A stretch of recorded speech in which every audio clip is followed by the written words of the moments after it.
یہ قافلہ لے کر چلا نا، اس نیزے کے اوپر آپ کا سر رکھ کر جا رہا تھا، جہاں سے گزرتا تو لوگ پوچھتے یہ سر کس کا ہے؟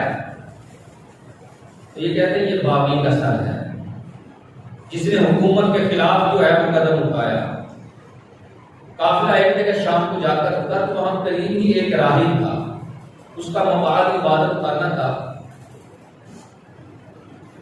تو جب رات کا پچھلا پہر ہوا تو اچانک راہب اٹھا، جو اپنے عبادت خانے سے باہر نہیں نکلتا تھا، ساری زندگی اس نے وہاں گزاری۔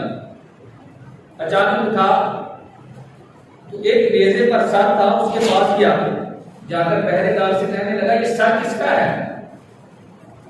کہنے لگا بتانے کی اجازت نہیں ہے۔ کہا بتاؤ تو صحیح۔ کہا یہ ایک باغی کا سر ہے۔ کہا نہیں یار، تم اسے باغی کہہ رہے، مجھے لگتا ہے یہ کسی مسجد نبوی کے نمازی کا سر ہے۔ بتاؤ یہ کون ہے؟ کہا نہیں بتانے کی اجازت نہیں ہے۔ اس نے جیب سے چند سکے نکالے، کہا یار یہ نام بتاؤ، سکے لے لو۔ اس نے کہا یہ حسین ابن علی کا سر ہے۔ کہا کون حسین؟ چونکہ وہ راہب تھا، عیسائی تھا۔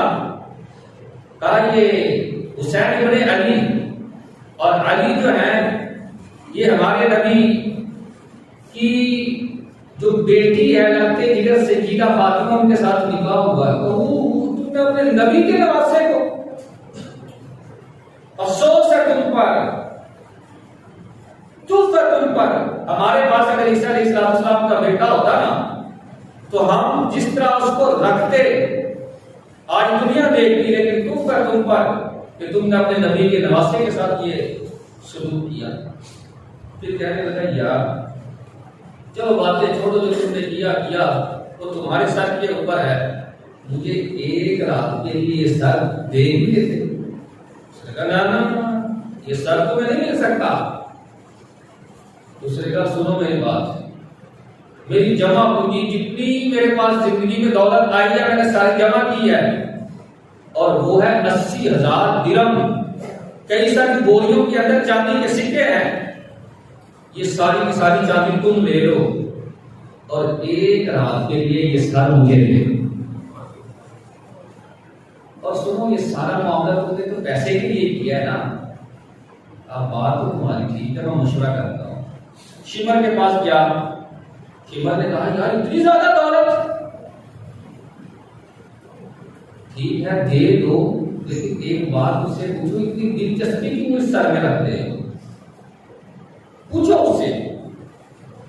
پہلے دار آیا، آ کر کہا ٹھیک ہے جو ہمارا معاملہ سودا ڈن ہوا تھا 80,000 درم تم دو گے وہ دے دو، مجھے یہ بتاؤ کہ اس سر کے اندر کیا دلچسپی ہے؟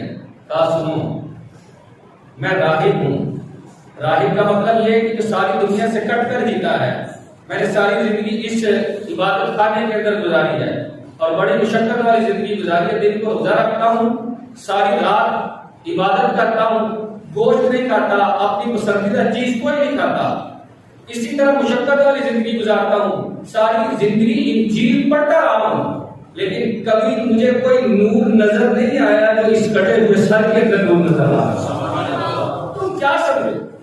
اچھا، اس نے وہ سر انور لیا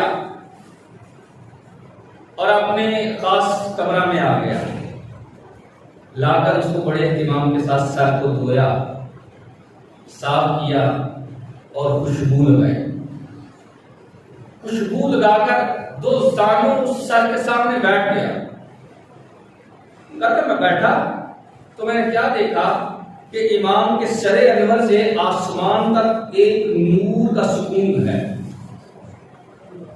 اور میں کیا دیکھ رہا ہوں کہ امام کی زبان اور ہونٹ ہل رہے ہیں اور زبان سے یہ کلمات جاری ہیں، سبحان ربی الاعلی۔ شہید ہے، سر انور تو جدا ہے، صرف سر ہی سر ہے، لیکن اس کے باوجود آواز آ رہی ہے سبحان ربی الاعلی، میرا رب کتنا بلند و بالا ہے، میرا رب کتنا بلند و بالا۔ میں نے جب دیکھا تو میرے دل کے اندر ایک لحظہ کے لیے خیال آیا یہ تو صرف سر ہے، تن تو ہے نہیں، جو بولنے کے لوازم آتا وہ تو پورا ہی نہیں. لیکن پھر ساتھ ہی مجھے مسلمانوں کا یہ خیال آیا کہ مسلمانوں کے قرآن میں ہے کہ جو اللہ کی راہ میں شہید ہو جائے وہ مردہ نہیں بلکہ زندہ ہے اور تمہیں شعور نہیں.